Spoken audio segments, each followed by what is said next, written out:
Conference का मकसद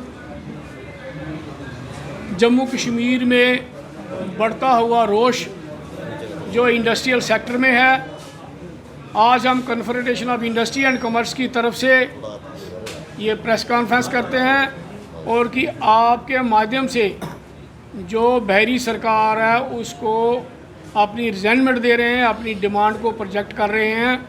मैं आपको ये बताना चाहता हूँ कि 2017-18 में बलोल स्टेट बड़ी ब्राह्मणा में 522 कनाल ज़मीन सरकार ने लोगों को अलाट की। अलाटमेंट के बाद लोगों ने प्रीमियम जमा कराया, कोर्ट में रजिस्ट्री हो गई, लेकिन जब ज़मीन फिज़िकली पोजीशन का टाइम आया तो सरकार के साथ डिस्ट्रिक्ट एडमिनिस्ट्रेशन सांबा और इंडस्ट्री डिपार्टमेंट का आपस में डिस्प्यूट हो गया। वो डिस्प्यूट 6 साल तक चला।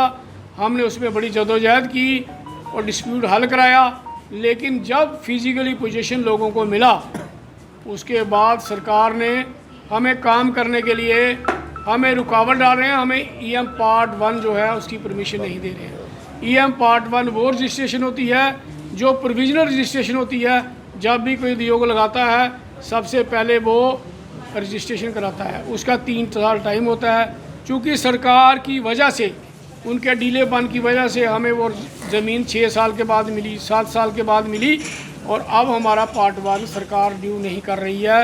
वो बहाना लगाते हैं कि ये जो पार्ट 1 है ये APCC की मीटिंग में डाल दिया गया है। APCC की मीटिंग में हमारा पॉलिसी के मुताबिक कोई ग्राउंड नहीं बनती हमें उसमें डालने की। फिर भी अगर इन्होंने डाल दिया तो सरकार को APCC की मीटिंग जल्दी से जल्दी करनी चाहिए।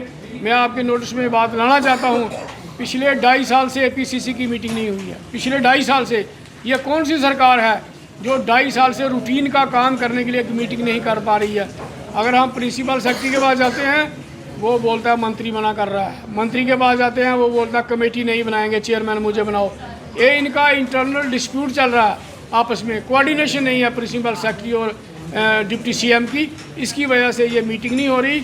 हम ये चाहते हैं कि बलोल स्टेट का जो इशू है इसको सरकार गंभीरता से ले और यहाँ इंडस्ट्री लगे, हमें पार्ट 1 मिले, हम इंडस्ट्री शुरू करें, लोगों को रोज़गार मिले और सरकार की इकानमी में हमारा हिस्सा हो।